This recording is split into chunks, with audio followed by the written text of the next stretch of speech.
안녕하세요. 사연에 빠지다의 DJ 민영입니다. 오늘도 두 가지 사연 준비되어 있으니 재미있게 들어주시고요. 구독과 좋아요 버튼도 꼭 눌러주세요. 그럼 오늘의 사연 함께 만나볼게요. 안녕하세요. 나라 경제가 어렵다고 난리인데 명품 시장의 규모는 줄지 않았죠. 부자들이 다 사는 것도 아니에요. 카드 할부를 수십 개월로 달아놓고 명품을 구매하죠. 월급 200만 원을 벌어도 가방은 600만 원짜리를 드는 요즘 청년들입니다. 어차피 돈을 모아봤자 서울에 아파트 한 채 못 살 것 같으면 즐기고 살겠다는 청년들의 심리에는 패배주의와 허영심이 함께 들어있다고 해요. 이 허영심은 어디에서 올까요? 비교에서 오고 남의 시선을 의식하는 곳에서 옵니다. 저희 아버지가 그런 분이셨어요. 남들의 눈에 그럴싸하게 비치고 싶고 뽐내고 싶은 허영심. 그런 것 때문에 아버지가 결국 주식에 손을 대셨습니다. 월급만 벌어서는 평생 제자리 고름이지. 내가 진작에 주식을 샀어야 되는데 왜 이런 고급 정보를 나는 모르고 살았을까?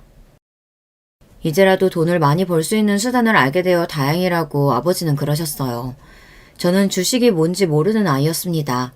그래서 아버지가 주식이라는 두 글자로 그렇게나 행복해 하시는 게 신기했어요. 주식이 뭐냐고 여쭤본 적이 있었죠.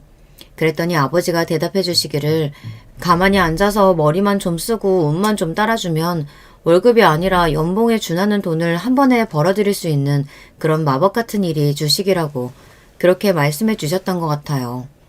그 대답에 제가 감명받아 입이 쩍 벌어졌던 기억이 아주 선명하거든요. 하지만 엄마의 생각은 저와 많이 달랐던 듯 싶어요. 당신 진짜 미쳤어? 폭삭 망하고 싶어서 그래?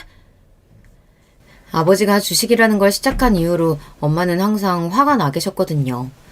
저는 부모님이 가끔씩 다투는 모습을 봐오기는 했어도 그렇게까지 본격적으로 그것도 자주 다투시는 모습을 보게 된 건 처음이었기 때문에 어리둥절했습니다.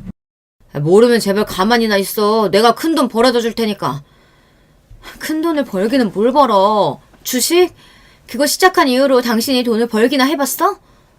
이 사람아, 내가 주식한 지 1년이 됐어? 2년이 됐어? 아니면 반년이라도 됐어? 이제 꼴랑 나 4개월 됐어. 4개월이든 뭐든. 그래서 돈을 벌기나 해봤냐고. 왜 대답을 못해?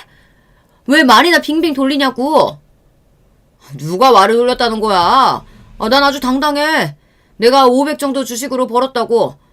그렇게 말을 해도 안 믿었던 건 바로 당신이야. 그래서 그 500 지금 어딨는데? 그거는 이제 일단은 묻지 마. 뭘 묻지 말라는 거야. 이야기 시작했으면 끝을 맺어. 그래서 그 500만 원 그거 어딨냐고. 주식으로 번 게 맞으면 그 돈이 있어야 할 거 아니야. 안 그래? 주식으로 번 돈은 가짜 돈이기라도 하니?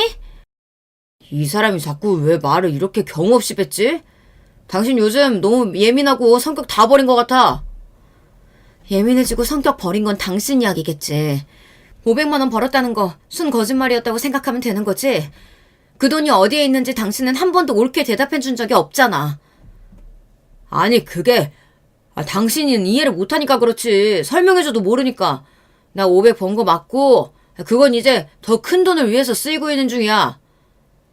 500을 벌어서 그걸로 또 주식을 하셨겠다.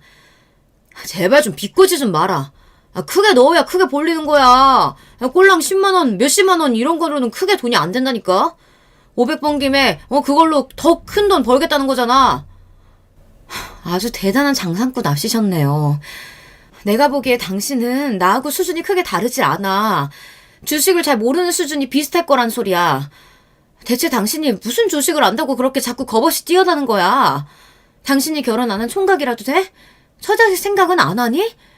혼자서 망할 것 같으면 100이든 1000이든 혼자 잘 망하라 이거야. 그런데 처자식 생각하면 죽었다 깨어나도 망하면 안 되는 거잖아. 그럼 다 같이 죽자는 거밖에 안 되잖아. 당신 생각이 짧은 사람이라고 느낀 적은 많았지만 설마 이렇게 책임감까지 없는 사람인 줄은 몰랐네. 당신 지금 뭐라 그랬어?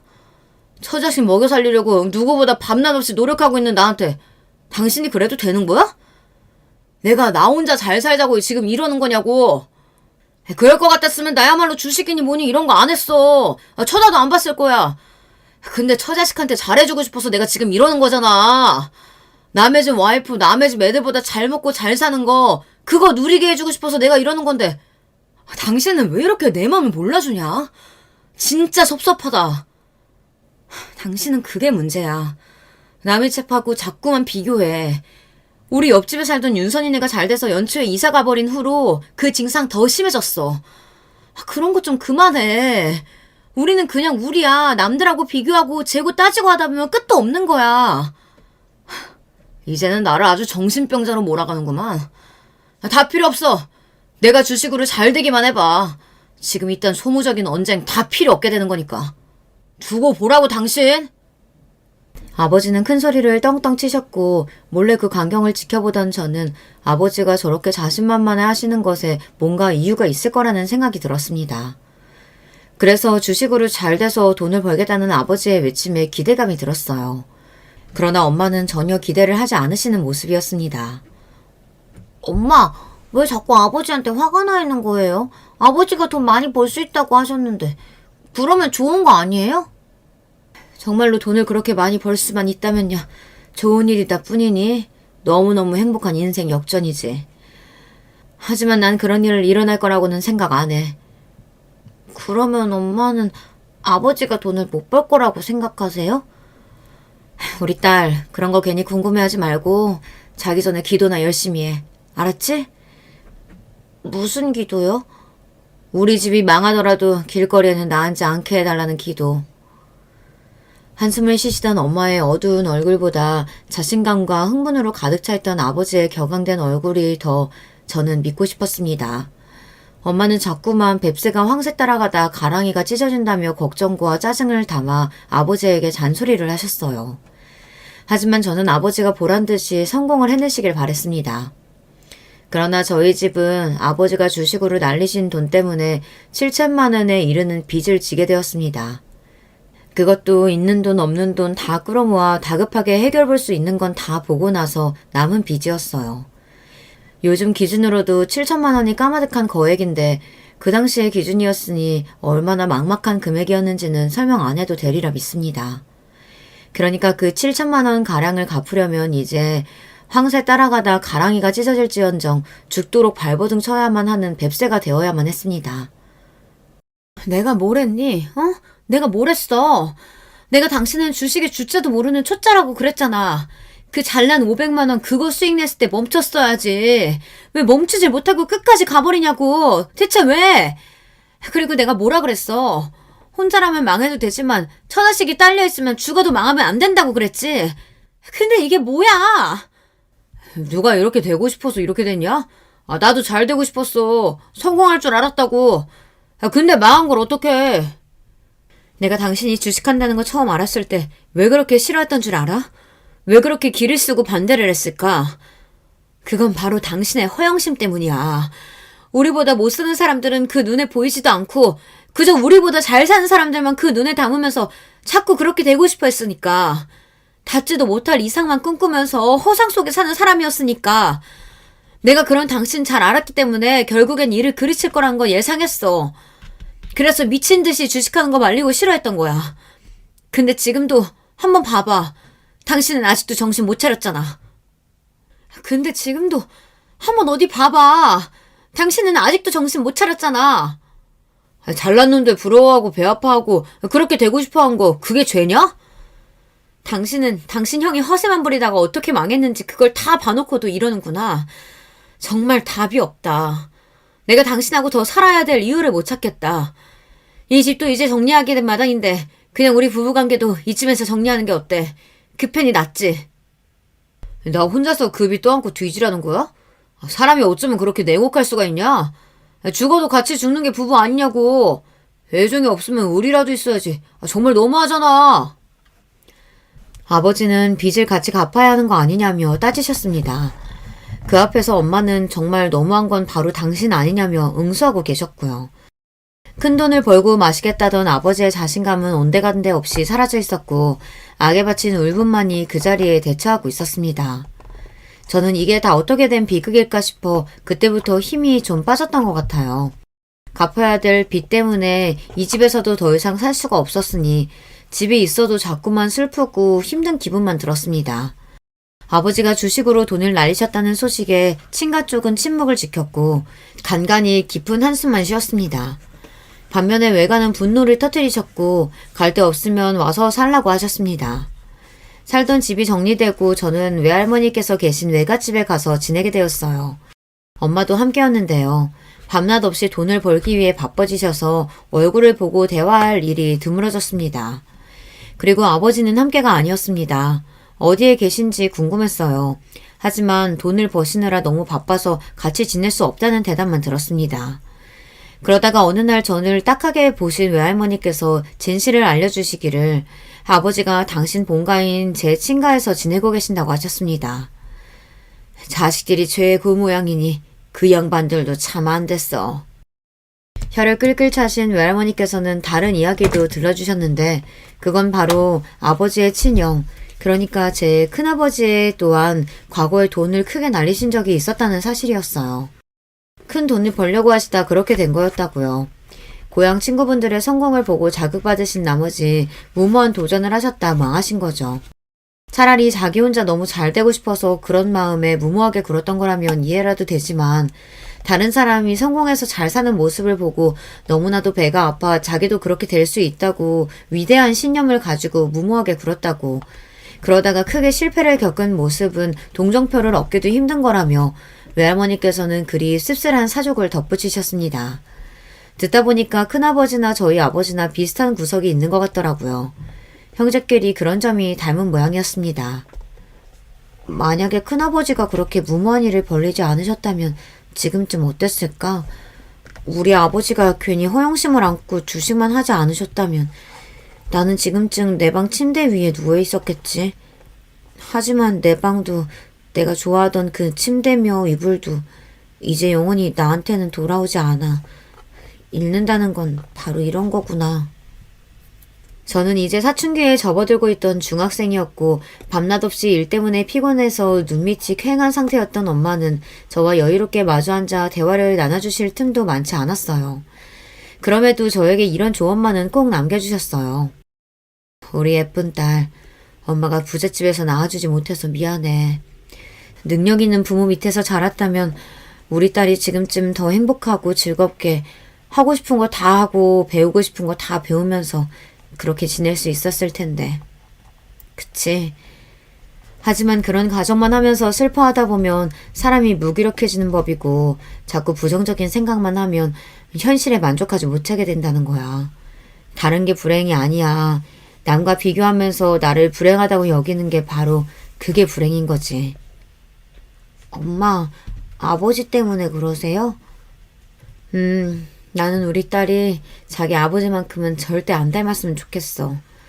때로는 막막하고 힘들고 억울하고 화려하고 멋진 고층 빌딩을 바라보면서 왜 저기에 속할 수 없느냐며 좌절하게 되는 순간이 있겠지만 그걸 다 이겨내야 돼. 아니, 이기려고 하지 말고 아예 무시를 해야 돼. 자기만의 길을 가고 자기만의 인생을 개척하면 살면 되는 거야. 사람이 분수를 알고 분수에 맞게 살아야 한다는 소리가 괜히 있는 게 아니라는 걸 우리 딸이 살면서 절대 잊지 말았으면 좋겠어. 남들 눈에 멋져 보이는 거? 그거 그렇게 중요하지 않아. 내 자신이 스스로가 만족하면서 멋진 하늘을 보냈다면 그걸로 된 거야. 남의 시선이 뭐가 그렇게 중요하니? 저는 왠지 그렇게 말씀을 해주실 때마다 고단해 보이는 엄마의 얼굴에서 괜스레 눈물이 얼핏 보이는 것 같은 착각이 들었습니다. 그래서 꼭 그렇게 하겠다고 매번 약속을 드릴 수밖에 없었어요. 자식에게 분수에 맞춰서 살라고 조언해주는 부모가 세상에 몇이나 있을까요? 그리고 그런 조언을 끊임없이 해주기까지 얼마나 많은 가슴앓이가 있었을까요? 저는 아버지의 일 때문에 신경쇠약에 걸리실 것 같은 엄마의 말씀을 제가 들어드리고 제가 따름으로써 효도를 해야겠다고 다짐했습니다. 남편이 금요왕인데 자식마저 꼴통이면 그건 엄마한테 너무 가혹한 일이잖아요. 그래서 중학생이었던 저는 인생의 표지판에 큰 글자로 담백하게 살자 이렇게 새겨놓았습니다. 저는 학창시절을 보내는 동안에도 괜한 곳에 돈 한 푼 쓰지 않았어요. 집에 돈이 있어야 용돈도 뜯어내는데 돈이 없으니 자동으로 근검절약을 할 수 있었던 게 비결이라면 비결입니다.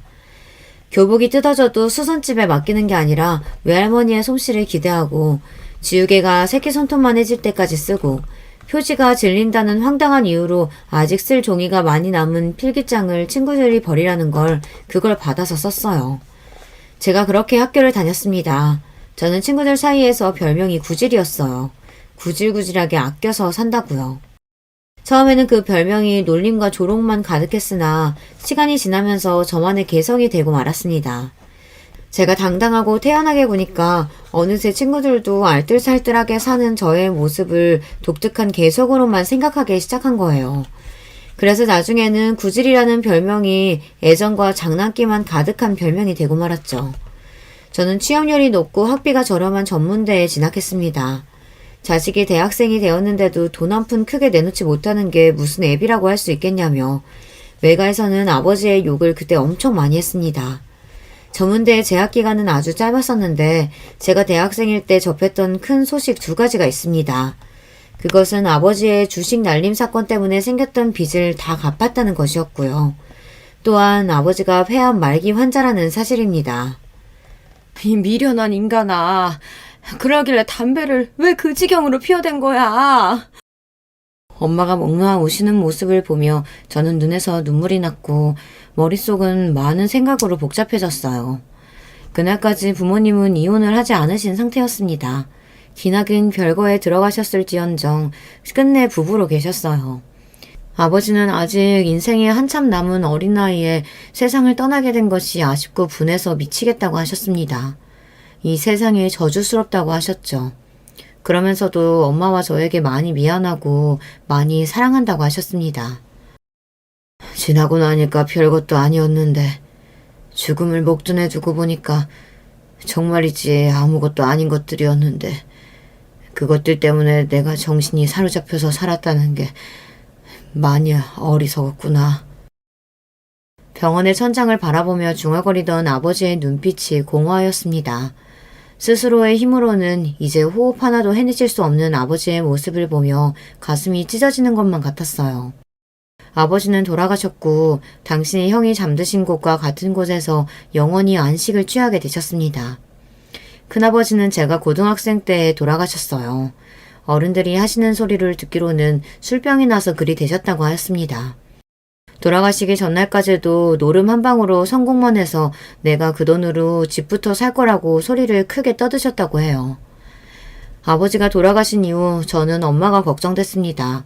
정확히는 엄마의 건강 상태가 염려됐죠. 너무 오래 고생을 해서 무리를 하셨으니까요. 그건 외갓집 사람들도 마찬가지였는지 하나같이 엄마를 향해 제발 이제 일 좀 그만하라고 목소리를 모았습니다. 아직 젊으신 나이에도 아버지가 그렇게 떠나시는 걸 보니 너무 무서웠어요. 엄마까지 떠나시면 저는 큰일이었습니다. 그래서 이제 빚도 다 갚았으니 엄마에게 쉬실 것을 저도 강력히 말씀드렸어요. 엄마는 일을 2개 다니고 계셨는데 그래서 그때 다 그만두셨고요. 하지만 몇 달이 지나자 아무도 몰래 아르바이트 1개를 시작하셨습니다. 집 근처이기도 하고 시설 좋은 대형 슈퍼에서 가끔 시식 코너를 진행하는 일이었기에 그냥 하시도록 두었죠. 저도 아르바이트 3매경이었습니다. 열심히 하루하루 돈을 버는 재미에 빠져 그렇게 지내고 있다 아르바이트를 하던 곳에서 남편을 만났습니다. 매장에서 종종 보는 단골 손님이 남편이었는데 어느 날 저에게 음료수 하나하고 초콜릿을 하나 같이 주는 거예요. 다른 의미는 없고요. 볼 때마다 정말 열심히 하고 계시길래 정식 직장도 아니고만 아르바이트 일을 이렇게나 열심히 하시는 모습을 보고 저도 열심히 해야겠다 싶어서 요새 회사에서 농땡이 안 피우고 있어요. 수줍은 얼굴로 횡설수설 하더라고요. 남편은 그 매장 근처에서 회사를 다니고 있었거든요. 제가 감사히 잘 먹겠다고 하며 이렇게 말을 해줬습니다. 저도 직장에서는 더 열심히 해요. 직장이라뇨? 직장은 따로 다니고요. 퇴근하면 여기 아르바이트 하러 오는 거예요. 네? 설마 그렇다면... 네, 제가 바로 투잡 뛰는 사람이랍니다. 자랑할 기회가 흔치 않으니까 신이 나서 말을 했더니 남편이 그때 충격받은 얼굴이 되어 터덜터덜 돌아갔습니다. 남편이 그 후로는 전보다 더 자주 왔고 저를 치근하게 바라보며 말도 자꾸 걸어왔어요. 그러다가 정신을 차리고 보니 저희가 사귀고 있더라고요. 저 같은 여자는 처음 보고 다시는 인생에서 볼 것 같지도 않다는 말로 남편이 저에게 청혼을 했을 때 뭐 저런 말로 청혼을 다 하나 싶었으나 낭만이 밥 먹여주는 건 아니니까요. 기쁜 마음으로 솔직하게 그 청혼을 받아들였습니다. 우리 딸이 제발 이상한 놈만 안 만나길 바랬는데 멀쩡한 집안에 멀쩡한 남자 만나서 결혼할 줄이야. 이제 나는 소원이 더 없다. 엄마는 감격에 차서 눈물을 흘리셨습니다. 외가 식구들도 전부 잘 됐다고 이게 바로 경사라고 하며 신나왔고요. 제가 돈 없는 남자에게 잘못 코가 깨어 고생만 하고 살까봐 그간 다들 걱정이었다고 하였어요. 다들 나를 어떻게 봤길래 그런 생각들을 한 걸까요? 엄마, 내가 그렇게 믿음직스럽지 못한 이미지였어요? 나 갑자기 서운해지려고 하네.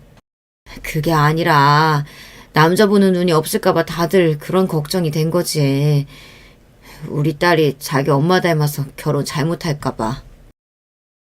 엄마가 멋쩍게 말씀하시자 저도 숙연해져서 딴청을 부리게 되었습니다.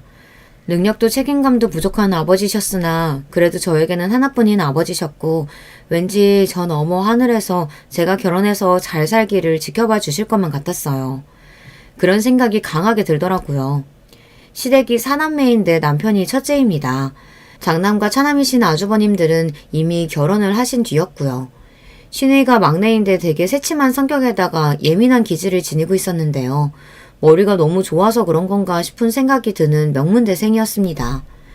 참고로 우리나라 대학 말고 외국 대학을 다니고 있었고요. 막내딸이라 그런지 어렸을 적에 예쁨만 받고 자랐다네요. 자라면서 크게 혼나본 적도 없다는 신우이는 좋게 보면 도도하고 나쁘게 보면 사회성이 부족한 느낌이었어요. 하지만 나이도 혼자 어린데다가 해외에서 공부를 하고 있는 신우이와 제가 마주치면 얼마나 마주칠 일이 있을까요? 신우이는 전혀 문제가 아니었습니다. 그렇다면 역시나 시어머니가 문제였냐고요? 너희들끼리만 좋으면 됐지. 싸우지 말고 사이좋게 잘 살아라. 흔쾌히 결혼을 허락해 주셨던 시어머니께서는 저에게 큰 관심도 없어 보이셨고 적당히 호의적이셨습니다. 제 친정에 사는 형편이 어떻든지 간에 크게 신경도 안 쓰셨어요. 이미 앞서 두 아들을 결혼 잘 시켜놓으셨기 때문에 셋째는 별로 많은 생각이 안 드셨던 거일 수도 있겠어요. 그러니 시어머니 역시도 저에게는 문제가 아니었답니다. 그렇다면 대체 문제가 있기나 했냐고요? 네, 있었죠. 아주버님들의 부인들 말입니다. 제 형님들은 서로 나이가 1살밖에 차이가 안 나는 또래이기도 하고 결혼도 비슷한 시기에 하셔서 많이 친하셨어요. 그리고 무엇보다 큰형님이 기가 센 성격인데 작은 형님은 맞장구 치면서 딸랑거리는 걸 잘하셨거든요. 정말 잘 맞는 쿵짝 조합이었습니다. 이렇게만 설명하니까 제가 두 분을 많이 비꼬는 느낌인데요. 제가 형님들 사이에서 겪은 일화들을 이제부터 소개해 드리겠습니다. 저는 솔직히 생각을 깊고 심각하게 하는 사람이 아니에요. 되도록 긍정적이고 가벼운 생각만 하려고 하는 사람인데다가 좋은 게 좋은 거라고 여기는 편이죠. 이런 저는 당연히 형님들이 어떤 분이든 간에 무조건 잘 지내볼 생각밖에 없었죠. 그 안에 치밀한 계산 같은 건 애초에 들어있지도 않았어요. 아주버님 두 분 다 사업을 하십니다. 규모는 작지만 사업이다 보니 항상 바쁘신 분들이고요. 회사 월급처럼 고정적으로 안정적이지도 않아 들쑥날쑥해도 벌이가 괜찮으신 분들이었어요. 그리고 형님들은 친정집이 잘 사는 축에 속했습니다. 아주 평범한 수준의 월급을 받고 사는 회사원 남편에다가 친정에 재산이랄 것도 없는 저였으니 저희 부부만 결이 좀 달랐던 것이죠. 사는 것도 그렇게 멀지 않았고 결혼하고 나서 직장에 여러 가지 문제가 좀 생기는 바람에 퇴사를 하게 되어서 아르바이트만 하면서 일단은 지내게 된 저였으니 형님들과 어울려 다닐 시간적 여유는 있었습니다. 참고로 형님들은 딱히 특별하게 하시는 일이 없었고요. 시어머니께서 형님들에게 며느리들끼리 잘 지내라고 당부를 하시면서 위에서 먼저 아래를 챙기라고 그러셨어요. 형님 두 분이 저를 잘 보다듬으라는 그런 시어머니의 뜻이었죠. 그러자 큰 아주머님께서 진중한 표정으로 큰형님을 향해 당신이 잘하라고 하셨습니다. 큰형님은 똥 씹은 표정을 숨기느라 애를 쓰시는 듯 했고요. 저는 별 생각 없고요. 그냥 결혼해서 다 같이 시댁에 모여있는 것만으로도 아직 신기할 따름인 새댁이었습니다. 그리고 나서 며칠 안 지났을 때 형님이 저한테 차 한 잔을 하자고 하셨어요. 내일 오전이요? 혹시 오후는 안 될까요? 오후도 괜찮기는 한데, 왜? 오전에는 일정이 있나 봐? 네, 제가 아르바이트를 가야 돼서요. 직장 그만둔 지 얼마 안 됐잖아. 동서 바로 지난주까지 직장 다니다가 거기 문제 생겨서 그만둔 거 아니야? 그게 얼마나 됐다고 벌써 아르바이트를 구했어? 모르셨구나. 그건 그거고 이거 아르바이트는 원래도 하고 있었어요. 직장 따로 아르바이트 따로? 네. 아르바이트는 원래 주 3일만 하고 있었는데 직장 그만두게 되면서 하루 더 늘려서 주 4일 하기로 했어요. 원래 같았으면 내일 오전에 시간이 나는 거였는데 근무 하루 늘린 요일이 마침 내일이라서 딱 아쉽게 됐네요. 그럼 내일 오후에 되면 되는 거죠? 그렇게 하자. 그녀님의 목소리가 상당히 떨떠름하게 들리는 느낌이었는데 당일이 돼서 약속 장소에 나가보니 표정은 더 떨떠름하시더라고요. 큰형님의 오른팔이자 전속 딸랑이인 작은형님도 이미 동기화가 완료되었는지 함께 떨떠름한 눈빛으로 저를 훑어보셨어요. 저기 동서, 그 티셔츠 너무 유행 지난 거 아니야? 요새 누가 그런 프린트 있는 티셔츠를 입어. 3년 전까지나 입었지. 저 이 티셔츠 산 지 딱 3년 됐는데 신기하네요. 기가 막히게 아시는군요. 뭐? 그러면 3년이나 그 옷을 입었단 소리야? 유행 다 지나갈 끝물에 산 것도 아니고 그걸 여태 입었어? 네, 저는 이게 편하고 좋더라고요. 청바지든 까만 바지든 코디하기도 쉽고요. 나는 유행 지난 건 못 입겠더라. 그래서 나는 2월 상품 내려오는 아울렛 같은 데서도 옷 아예 안 사잖아. 형님도 그러시죠? 작은 형님이 떨떠름한 눈빛으로 저를 훑어보시며 핀잔을 내뱉으시다가 돌연 부드러운 목소리로 큰형님을 향해 물으시더라고요. 그러자 큰형님이 갑자기 거만한 자세로 다리를 꼬시면서 양팔은 의자 팔걸이에 턱 놓으시더니 고개를 끄덕이셨습니다. 다른 대답 없이 고개만 끄덕이신 것에서 똥폼을 무척 잡으시는 걸로 보였어요. 하지만 작은 형님은 왠지 모르게 뿌듯한 얼굴이 되어 계셨고요. 저에게 마실 메뉴를 얼른 고르라고 하셨습니다. 가격을 확인한 저의 눈이 튀어나갈 뻔했죠. 5,000원? 한 잔에 5,000원? 1시간 일해야 벌 수 있는 돈인데 꼴랑 이거 한 잔 마시기 위해서 5,000원을? 저도 모르게 놀라서 중얼거리고 말았습니다. 하지만 저도 최소한의 눈치가 있는 사람인데 당연히 주문을 안 할 생각은 없었고요. 그냥 생각보다 가격대가 높아서 좀 놀랐을 뿐이에요. 그런데 제가 중얼거린 걸 들으셨는지 형님들이 당황한 기색을 하고 계셨고요. 그러더니 시선을 교환하시면서 웃음을 꾹 참으시는 것 같은 표정을 지으셨습니다. 저는 민망해서 애써 그 모습을 못 본 척 했고요. 아직 서로의 이모저모를 잘 몰랐을 때였으니 대화 주제가 거의 그런 쪽으로 흘러갔습니다. 제가 새로운 입장이니 거의 제 소개가 주가 되었는데요. 저희 엄마가 월세집에 사신다는 것을 아시고 큰형님이 하마터면 커피를 뿜으실 뻔했습니다. 뭐? 월세? 연세도 있으신데 웬 월세? 저희 엄마 그렇게 안 늙으셨는데 원래는 외할머니 댁에서 살다가 나오게 됐던 거라 월세로 구하게 됐던 거예요. 발품을 판 보람에 넘치게 너무 괜찮은 집을 저렴하게 잘 구해서 5년째 잘 살고 계시고요. 아무리 그래도 월세는 집 컨디션이 좀 떨어질 수밖에 없지 않나? 그리고 좀 괜찮다 싶으면 보증금이면 월세가 다달이 부담되는 금액일 텐데. 집주인분이 너무 좋으신 분이라서 한 번도 월세를 안 올려받으셨어요. 생각할수록 너무 뿌듯한 사실이었기에 자랑이라도 하듯 눈빛을 반짝이며 빛내면서 말씀드렸어요. 그러자 형님들이 마치 별종을 바라보는 듯한 희한한 눈초리로 저를 동시에 쏘아보셨습니다. 저는 왠지 주눅이 들어 제가 뭔가 크게 잘못이라도 했나 싶었고요. 집에 오고 나서도 제가 실수한 것 같아 이제 형님들이 저를 안 불러주시고 왕따시키면 어쩌나 그런 생각에 한숨이 나왔습니다.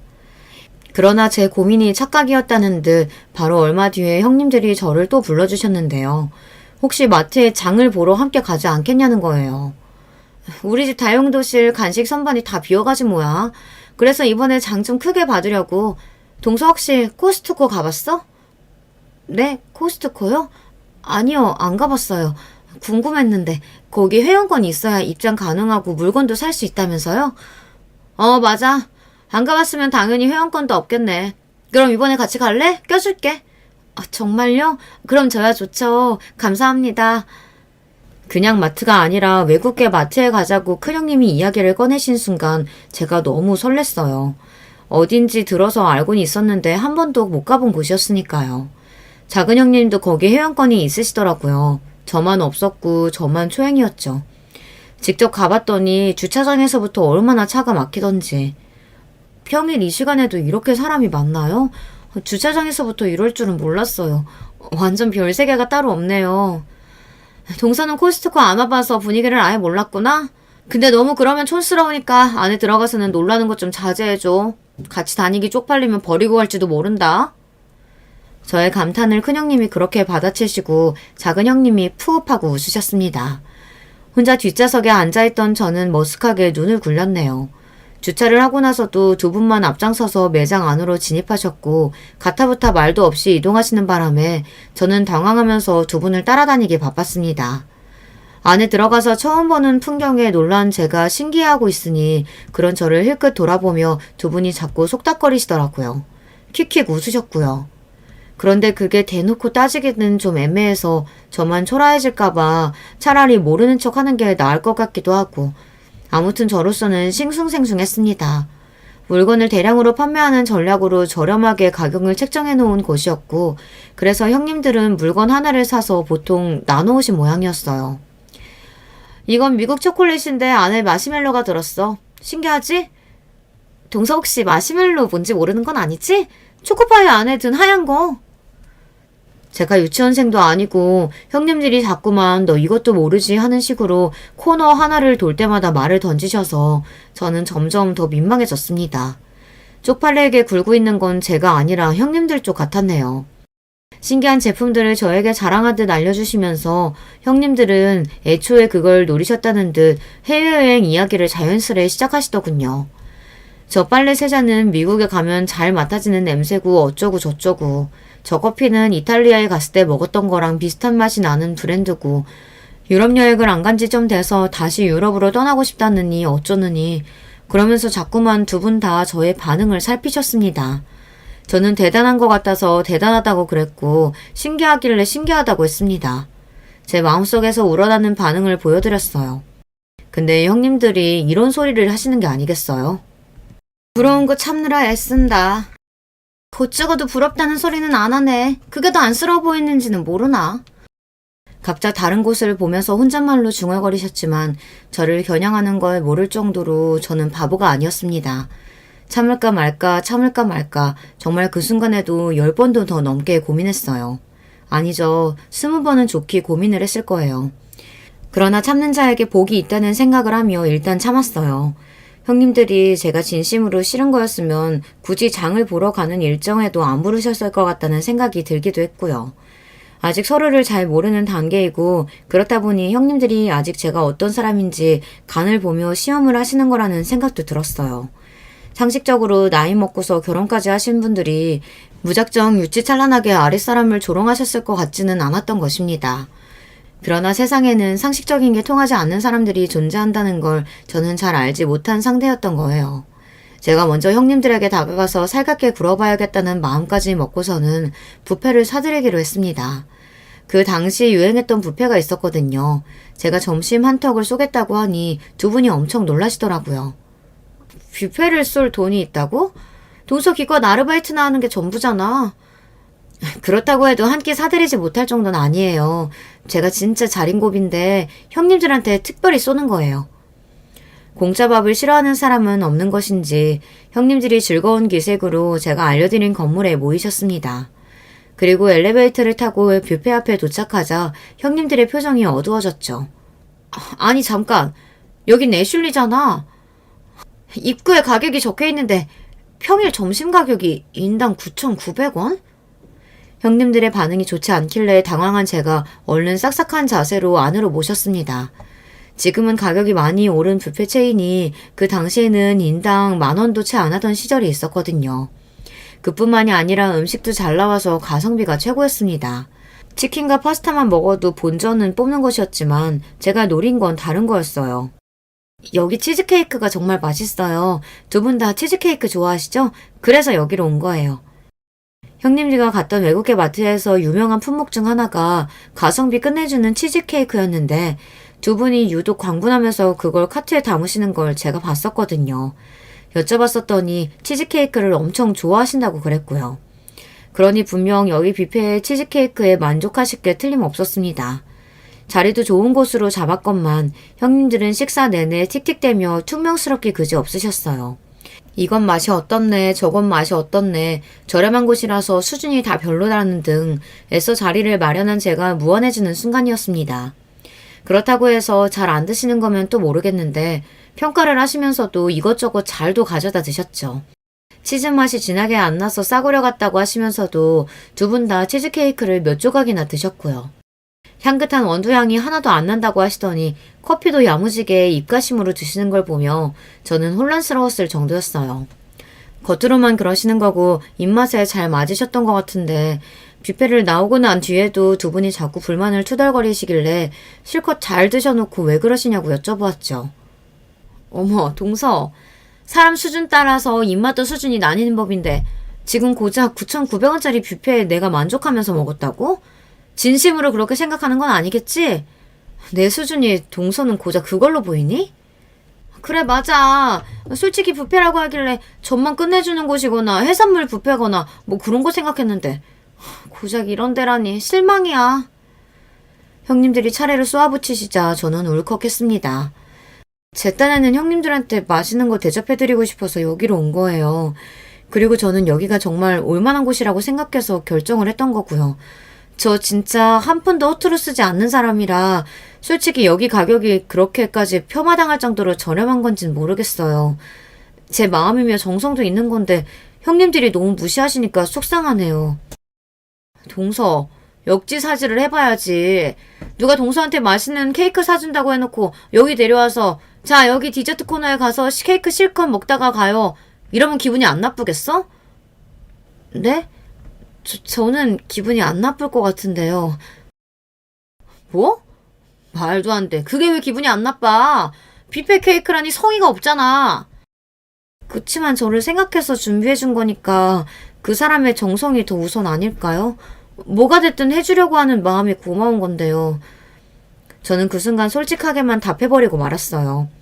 그러자 큰형님이 분에 가득 찬 눈빛으로 저를 째려보셨고 작은형님이 그 옆으로 가서 딱 붙더니 이내 한 세트가 되어서 저를 째려보셨어요. 눈에서 레이저라도 나올 것 같은 두 분을 상대하고 있자니 저는 점점 식은땀이 날 정도로 당황스러워졌고 그날은 어영부영 헤어지고 말았습니다. 형님 일과 수준 차이도 나고 성격 차이도 나고 그래서 영 안 맞는 것 같다고 남편에게 고민을 털어놓았어요. 처음엔 다 어려운 법이지. 시간이 지나면 그래도 차차 나아질 거야. 나는 당신 믿어. 그랬더니 남편이 교과서적인 모범 답안을 내놓았는데요. 저는 저보다 남편이 더 해맑고 긍정적인 사람인 것 같다는 생각이 들었습니다.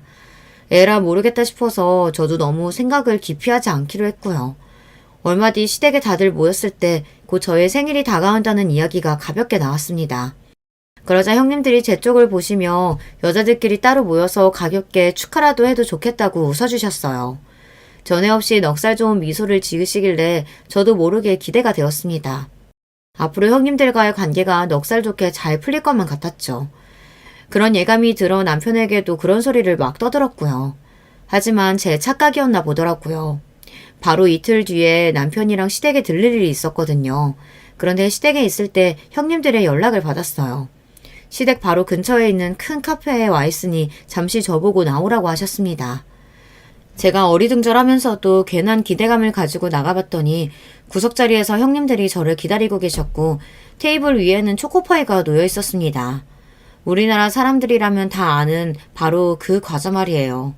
초코파이 12개가 들은 상자 어떤 건지 다 아시죠? 그 상자가 받침대 역할을 하고 있었고 포장 껍질을 다 벗겨낸 초코파이 12개가 쌓여 있었으며 황당하게도 제일 위에 놓인 초코파이에는 초가 꽂혀져 있다는 사실이었어요. 저를 발견하신 작은 형님이 얼른 그 초에 불을 붙이셨고요. 당황한 제가 천천히 다가가자 형님들은 생일 축하 노래를 부르기 시작하셨습니다. 그러니까 저게 제 생일 케이크랍시고 형님들이 준비하신 거였어요. 근데 뭐가 그렇게 재미있고 웃기신 건지 노래를 다 부르지도 못하시고 도중에 박장대소를 하셨습니다. 제 굳은 얼굴을 지적하시는 것도 아주 유쾌한 목소리로 하셨고요. 짜잔! 미국 과자보다 더 맛있는 초코파이. 미국 마시멜로보다 이쪽이 더 맛있거든. 우리가 양쪽 다 먹어봐서 알지. 그래서 동서한테는 제일 맛있는 걸로 준비해본 거야. 동서를 생각하는 우리 마음 느껴져? 초코파이 한 상자는 가격 얼마 안 하지만 정성이 중요한 거잖아. 가격은 상관없지? 명백하게 형님들은 저를 배우고 계셨습니다. 저한테 왜 이러시는 거예요? 제가 뭘 잘못했나요? 저는 두 분에게 진심이었는데 그 진심을 가지고 두 분은 저를 조롱하시는군요. 제 말을 듣자마자 형님들이 피식 웃으셨어요. 이윽 후 큰형님의 입에서 나온 소리에 제 심장이 쿵 떨어졌습니다. 차이가 너무 나서 아예 상대 안 해줄까 싶었는데 반응이 하도 웃기고 황당해서 우리가 잠깐 놀아준 것 뿐이었어. 그런데 장단 좀 맡아줬다고 해서 신나하던 그 꼬라지가 정말 웃기더라고. 그것도 모자라서 가짜게 나대는 모습은 정말 꼴불견이었고. 작은 형님은 옆에서 고개를 크게 끄덕이며 맞장구를 치셨어요. 단 한순간도 저를 진심으로 대하신 적이 없었던 두 분이었습니다. 저는 그런 줄도 모르고 혼자 이런저런 고민을 해왔다니 망연자실한 저를 조롱하며 두 분은 초코파이 위에 초농이 다 떨어져서 어떡하냐며 낄낄대셨어요. 바로 그때 놀랍게도 남편이 곁으로 다가왔습니다. 시댁에서 나살 때 형님들이 불러서 얼른 잠깐 다녀오겠다고 제가 그랬었거든요. 남편이 저를 뒤따라왔던 모양이었어요. 초코파이 위에 초가 꽂혀진 걸 보고서 장난 이벤트인 줄 알았는데 그게 아니라 작정하고 이러셨다고요? 형수님들 지금 뭐 하시는 겁니까? 남편이 무섭게 목소리를 내리깔았고 작은 형님이 주춤하면서 큰형님 뒤로 슬그머니 빠졌습니다. 대장은 큰형님이라 이거죠. 우리 동서가 너무 경우 없이 굴길래 그게 얼마나 경우 없는 짓인지 알려주려고 이런 거예요. 잘했다는 건 아니지만 먼저 공격이 들어왔으니까 대응한 것 뿐이라는 걸 알아주셨으면 좋겠네요. 공격이요? 무슨 공격 말입니까? 정말 어이가 없네요.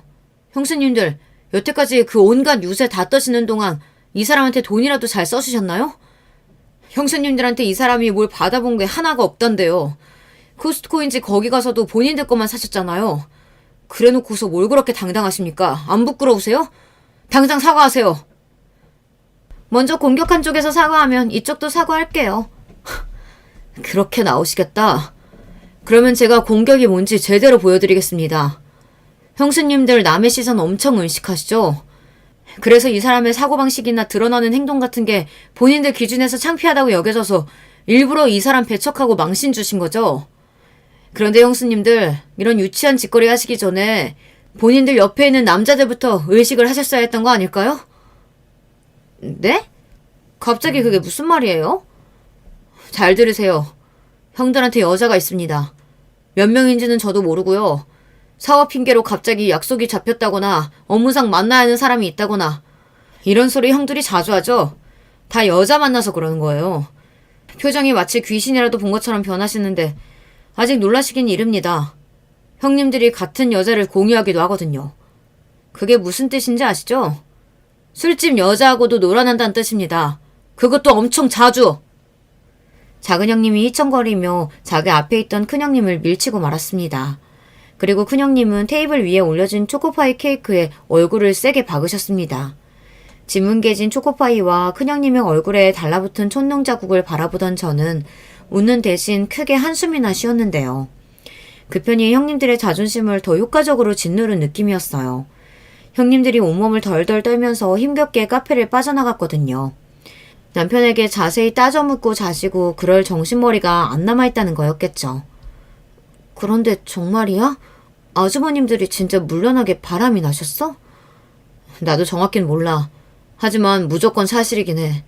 왜냐하면 형들이 술 취해서 떠드는 소리를 내가 작년에 똑똑히 들었거든. 듣고 놀라서 그 이후로 살짝 떠본 적도 있었는데 여자가 따로 있는 건 정황상 맞더라고. 형들이 나한테 입담석 부탁했고 내가 형수님들이랑 전혀 친하지 않는 데다 함부로 가정의 평화를 깰 수도 없어서 가만히 있었을 뿐이야. 남편이 태연하게 대답하는 것에 저는 어처구니가 없었는데 어쨌든 저를 위해 눈 뒤집어져서 나서준 게 고맙기는 하더라고요. 아주머님들은 당연히 난리가 났습니다. 야, 네가 우릴 배신해? 무슨 배신? 나는 그쪽에서 먼저 공격하기를 받아준 것뿐인데 세상 천지에 자기 아내가 모욕당하는 걸 보고 가만히 있는 남자가 어딨냐? 일단 나는 아니야. 나는 못 참아. 남의 시선 더럽게 의식하고 뽐내는 걸 좋아하는, 있어 보이는 척 하는 걸 목숨처럼 여기던 형님들인데 자기 남편들이 더럽게 바람이 난 상태였다니 등장 밑이 어두웠다는 생각으로 둘 다 충격을 크게 받았습니다. 둘 다 성격들이 좀 있는지라 각자 남편들 사업장으로 가서 일단 깽판부터 쳤거든요. 혹시 상간녀가 거기 있을까 봐서요. 그러는 바람에 소문만 나게 되었습니다. 효과만 더 안 좋았네요.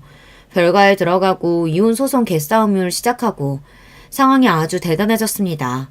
어쨌거나 아주버님들과 남편은 한 형제였으니 그래도 어떻게든 잘 지내볼 수밖에 없는 한 가족이었거든요. 시어머님께서 형제 사이를 타이르기도 하셨고요. 시간이 지나서 아주버님들, 형님들 전부 결국은 이혼을 하셨고요. 아주버님들의 사업은 계속 그럭저럭 잘 되어갔는데 근황을 우연히 듣기로는 형님들은 그 이후로 자꾸 상대가 바람을 피는지 끝도 없이 의심하시느라 새로운 인연도 제대로 못 만나고 그렇다고 해서 주변에 인망이 좋으신 것도 아니니 이도 저도 아닌 채로 그렇게 여태 지내시고 있는 모양인 것 같았습니다. 안녕하세요. 저는 서울 강남에 거주하는 40대 후반 여자입니다. 오늘은 아주 오랜만에 제가 쉬는 날이에요. 그래서 모처럼 시간이 많아 평소에 자주 즐겨 듣던 사연 채널에 제가 제보하게 되었어요. 제가 워낙 일이 바빠서 제대로 쉬는 날이 별로 없는데 이동하거나 자기 전에 유튜브로 사연을 듣는 것이 제 취미거든요. 매번 듣기만 하다 제보하게 되어 기분이 좋습니다.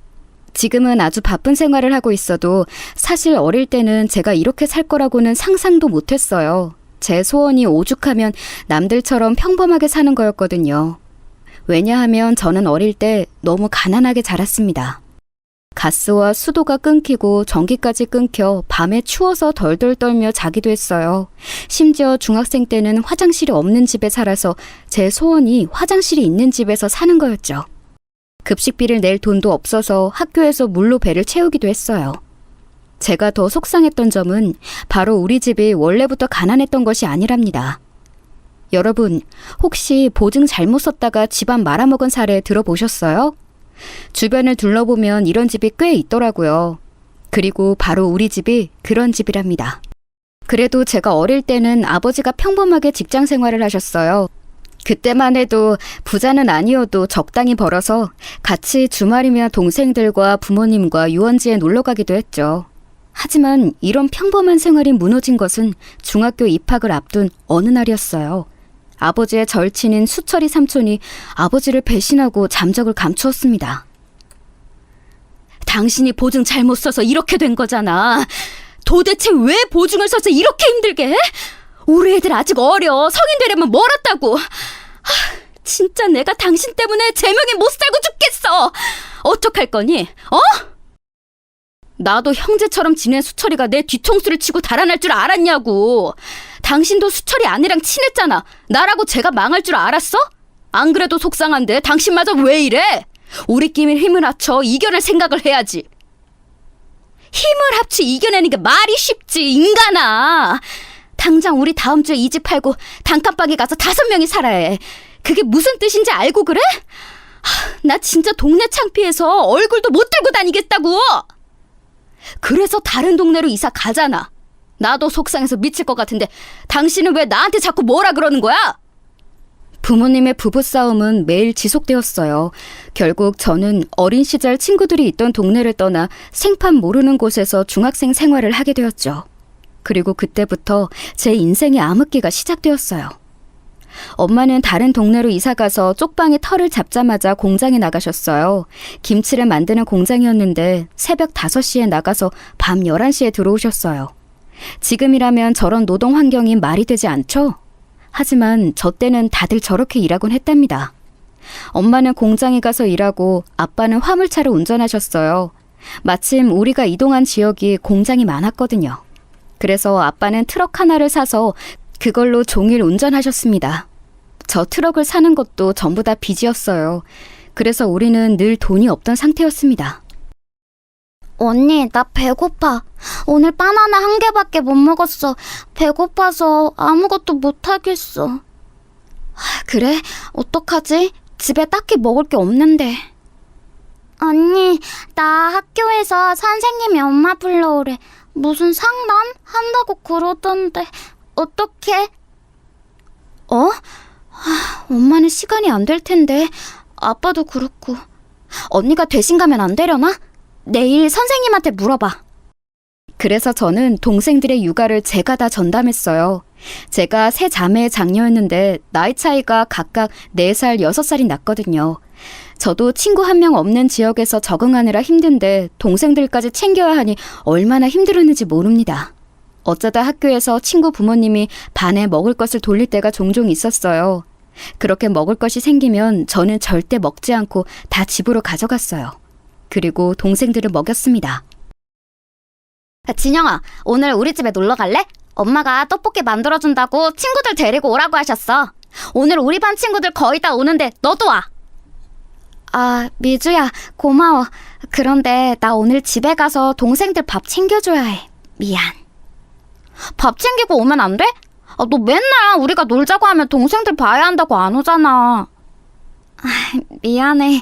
그런데 나 진짜 안 돼. 밥 챙기면 집안일도 해야 하거든. 오늘 빨래하는 날이라서 미안. 실제로 저는 제가 집안일을 혼자 처음부터 끝까지 다 했어요. 엄마는 공장에서 일하느라 집에서는 잠만 자고 나가셨고 아빠는 아예 집에 오지 않던 날이 대다수였거든요. 전국을 트럭을 타고 돌아다니시니 어쩔 수 없었죠. 이렇게 친구들이 놀자고 해도 거절할 수밖에 없는 상황이 지속되었습니다. 그러다 보니 자연스럽게 저는 겉돌게 되었어요. 같이 어울리지도 못하고 중학생 때는 공부도 못해서 선생님들도 저를 챙겨주지 않았어요. 원래 아는 친구도 없으니 외로운 생활을 했죠. 엄마가 우리 큰딸에게 너무 미안해. 그래도 엄마도 아빠도 열심히 일하고 있으니까 조금만 더 버티자. 알겠지? 다는 아니어도 조금씩 빚을 갚고 있으니까 우리 가족도 나중에 웃는 날이 반드시 올 거야. 우리 딸한테 너무 고맙고 미안해. 아니야. 엄마도 공장에서 일하느라 너무 고생이야. 아빠도 그렇고. 내가 동생들 더 자주 챙기도록 노력할게. 그래도 이렇게 힘든 형편에서도 우리 가족은 서로 의지하며 힘을 내려고 노력했어요. 그러다 사건이 하나 터지게 되었습니다. 제가 오늘 제보하는 사연의 핵심 인물을 만나게 된 사건인데요. 고등학교에 입학하며 벌어진 일이랍니다. 중학교 때도 친구가 없었지만 고등학교에 가서는 더 심해졌어요. 게다가 동생들이 머리가 크면서 크고 작은 사고도 치기 시작했거든요. 엄마랑 아빠가 하루도 빠짐없이 일해도 집안의 빚은 줄어들 생각을 안 했죠. 안 그래도 심적으로 힘든 시기였는데 학교에서 저를 유난히 괴롭히던 친구가 있었어요. 이름은 박가희. 가희는 동네에서 알아주는 부잣집 외동딸이었습니다. 가희는 공주 같은 친구였어요. 집에서 외동이라 사랑을 아주 많이 받는 것이 매우 익숙한 친구였죠. 게다가 가희 아버님이 공장을 운영하셨는데 거기서 일하는 주민들이 많았어요. 그러다 보니 가희는 이 지역의 공주님이었답니다. 제 인생의 2번째 암흑기가 이때 시작되었는데 바로 가희의 괴롭힘이었어요. 사실 1학년 때는 가희와 저와 크게 서로 관심이 없었습니다. 아예 무리가 달라 말도 하지 않았어요. 사건은 바로 고등학교 2학년 때 일어났습니다. 안녕? 저번에 도서관에서 혼자 책 읽는 거 봤어. 혹시 책 읽는 거 좋아해? 안녕. 그냥 혼자 시간 남으면 가서 읽는 거야. 그래. 이따 수업 끝나고 같이 공부할래? 나 요즘 도서관에서 공부하는데 사실 그러다 진영이 너도 본 거야. 내가 수업 끝나면 바로 집에 가야 해. 미안. 그래. 그럼 점심시간은? 밥 먹고 시간 남지 않아? 내가 너희 반으로 갈게. 바로 준수라는 친구 때문에 일어난 일인데요. 준수는 키가 크고 운동부라 인기가 매우 많은 친구였어요. 저도 남들 몰래 준수를 몰래 쳐다본 적도 많습니다. 가희는 그런 준수를 대놓고 짝사랑했죠. 문제는 준수가 그런 가희한테는 관심이 하나도 없고 저한테 관심이 있었다는 거예요. 준수는 대놓고 저한테 말을 걸고 챙겨주었거든요. 제가 돈이 없어 급식을 못 먹는 것을 알고 본인이 직접 집에서 도시락을 싸서 저를 챙겨주기도 했습니다. 진영아, 이거 우리 엄마가 친구랑 나눠 먹으라고 만들어준 샌드위치야. 같이 먹자. 그래? 고마워. 와, 진짜 맛있다. 이거 무슨 어디서 사 먹는 것 같아. 진짜? 우리 엄마가 들으면 너무 기뻐하시겠다. 아, 참. 그럼 이번 주말에 우리 집에 올래? 엄마가 매일 친구들 데려오라고 하시는데 진영이 네가 놀러 오면 좋을 것 같아. 아, 준수야, 미안. 내가 동생들 밥을 챙겨줘야 해. 아직 동생들이 어려서. 미안. 동생들도 같이 데려오면 되잖아? 우리 집 넓어서 괜찮아. 같이 비디오도 보고 맛있는 것도 먹자. 준수는 실제로 저뿐만 아니라 동생들까지 많이 챙겨주었어요. 중학생 때 전학 와서 늘 외로웠던 저에게 준수라는 존재는 큰 의미였어요. 그래서 급속도로 준수와 친해지게 되었습니다. 그런데 이와 동시에 가인은 저를 대놓고 미워하기 시작했어요. 게다가 준수랑은 반도 달랐고 층도 달랐는데 가희와 저는 같은 반이었거든요. 우리 고등학교는 남자와 여자가 따로 구분되어 있어서 그 괴롭힘은 준수가 알지 못했습니다. 이게 뭐야? 쓰레기가 왜 책상 서랍에 있지? 하도 가난해서 쓰레기가 거기까지 들어갔나? 야, 너한테 냄새 나는 거 알아? 좀 씻고 다녀. 아, 더러워. 야, 그렇게 대놓고 말하면 어떡해. 쟤 상처받아. 상처 받았으면 좀 씻고 오겠지. 야, 그리고 너 혼자만 수학여행 안 가더라? 그렇게 전교생 다 가는 수학여행 왜 너만 안 가? 너가 그렇게 특별해? 수학여행은 우리 집 사정이 있어서 그런 거야. 그리고 나 잘 씻고 다녀. 그런데 왜 너한테 그렇게 냄새가 나? 진짜 애들이 다 너 피하는 이유가 안 씻고 다녀서야. 알아? 가인은 노골적으로 저를 심하게 놀렸어요. 심지어 말도 안 되는 이유를 들먹거리며 괴롭혔습니다. 중학생 때는 집에 화장실이 없어 제가 청결하게 지내지 못했던 게 맞아요. 하지만 고등학교에 가면서 엄마와 아빠가 열심히 모은 돈으로 화장실이 있는 반지하로 이사 갔거든요. 그래서 다른 것은 몰라도 적어도 더럽게는 보이기가 싫어 매일 씻었어요. 집안일을 제가 했기 때문에 동생들과 제 교복도 매일 밤에 잠들기 전에 빨았습니다. 정말 하루도 빠지지 않고 매일 동생들을 씻기고 빨래했기 때문에 냄새가 날 리가 없었어요. 그런데 저보고 냄새가 난다며 괴롭히고 제가 친구가 없는 게 다 저 이유라고 하니까 너무 속상했습니다. 더욱 속상했던 것은 바로 거기다 대고 아무 말도 할 수 없는 저였어요. 왜냐하면 가희는 친구가 매우 많았고 반 친구들이 거의 가희 편이었습니다. 그럴 수밖에 없었던 게 가희네 집이 워낙 부자였잖아요. 오늘 우리 아빠가 피자 돌린대. 이따 수업 끝나고 다들 집에 가지 말고 피자 먹고 가. 그리고 주말에 놀이공원 갈 사람 나한테 말해. 아빠가 돈 다 내주고 데려다 준다니까. 야, 대박! 와, 진짜 가희 아버님 최고다! 우리 아빠도 저랬으면 좋겠다. 피자? 불고기 피자야? 와, 학원 가기 전에 먹어야지. 야, 진짜 가희 너 최고야. 고마워. 가희는 아빠의 재력을 이용해서 친구들을 자기 편으로 만들었어요. 안 그래도 친구가 없던 저는 반 친구들이 가희의 편을 들자 더 외로움을 느끼게 되었습니다. 준수가 물론 저를 많이 챙겨주었는데 그럴수록 가희가 저를 더 괴롭히기 시작했어요. 왜 앞에서 걸리적거려? 짜증나게? 야, 옆으로 좀 비켜. 너 때문에 길 다 막히는 거 안 보여? 나 완전 복도 끝에서 조심히 걷고 있었는데 네가 와서 부딪힌 거잖아. 뭐? 너 지금 나한테 뭐라 한 거야? 이 거지가? 너 장난해? 괜한 시비에 교무실도 자주 불려가게 되었어요. 그럴 때마다 가희는 선생님들에게 아양을 떨며 빠져나가곤 했습니다. 누가 봐도 제가 피해자고 가희가 가해자지만 아무도 가희에게 뭐라고 하지 않았어요. 그도 그럴 것이 가희의 어머니는 학교 운영위원회 회장이었습니다. 엄마들 치맛바람 들어보셨죠? 가희 엄마의 치맛바람이 장난 아니었거든요. 실제로 학교에 지금도 많이 대주고 있어서 아무도 건들지 못했답니다. 그러다 제 인생의 결정적인 사건이 하나 터지게 되었어요. 만약 이 사건이 없었다면 저는 이렇게 큰 회사의 사장이 되지 못했을 거예요. 그래서 나도 이제 전국을 돌아다니는 게 힘들더라고. 마침 아는 사람이 이 지역에 있는 공장 사장님 기사 자리를 그만둔다고 하더라. 그 자리에 내가 가게 되었어. 그렇게 많이 힘들지도 않다고 하더라고. 더 밤을 안 새워도 좋고. 아, 그래? 잘 됐다. 나도 당신이 위험하게 새벽에 고속도로 달리고 그런 거 싫었어. 그럼 이제 주말에도 집에서 쉴 수 있네? 다행이다. 우리 그동안 고생했잖아.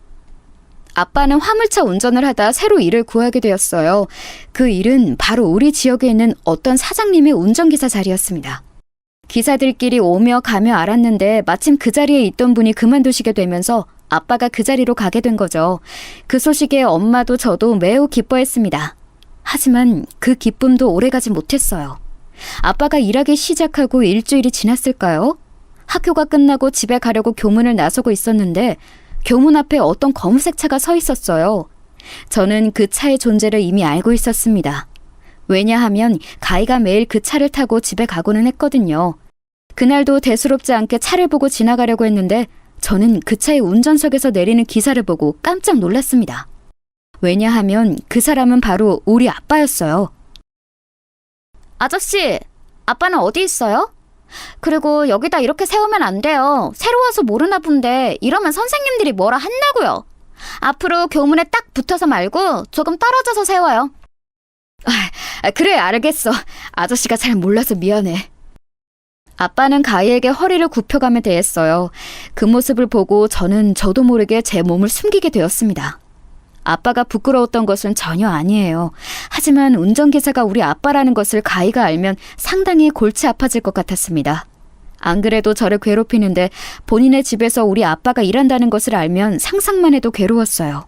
그래서 그날은 교문 앞 나무에 제 몸을 숨기고 차가 출발할 때까지 기다렸습니다. 진영아, 아빠가 일하는 집 따님도 너랑 같은 고등학교 다니더라? 이름은 박가희라고 하던데 혹시 아는 사이야? 아니, 난 진짜 전혀 모르는 사이야. 같은 학기라고 다 아는 사이고 그런 거 아니야. 무슨 소리를 하는 거야. 그래, 하긴 학교 학생들이 워낙 많으니까 혹시나 해서 물어본 거야. 아빠가 집에서 가희를 아냐고 물어봐도 저는 그렇다고 대답하지 못했어요.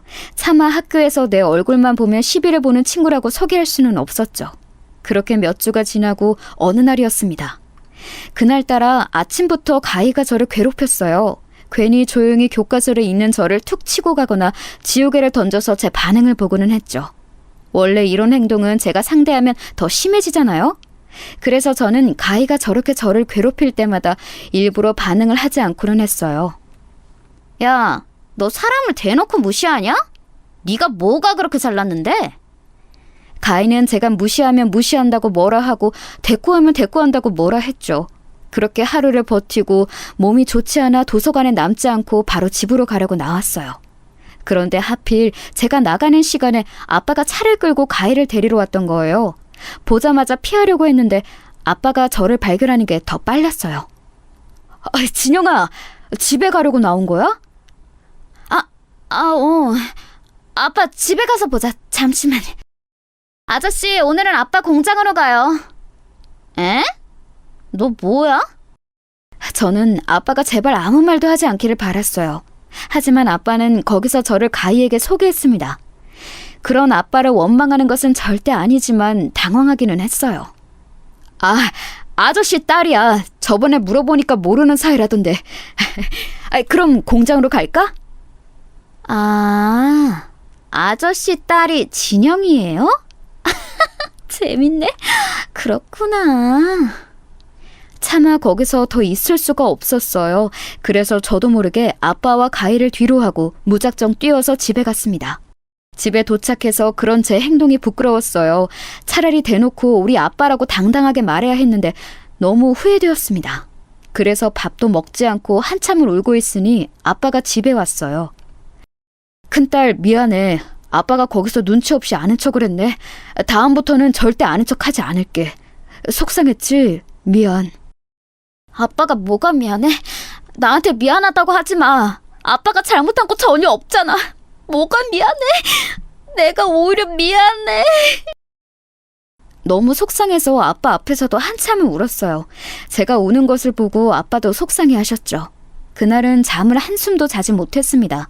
뜬 눈으로 새벽을 보냈어요. 다음 날이 되고 학교에 가기가 죽기보다 싫었습니다. 하지만 우리 아빠와 제가 잘못한 건 없으니 당당하게 등교했어요. 아니나 다를까 가인은 저를 보자마자 큰 소리로 험담을 하기 시작했어요. 야, 얘들아.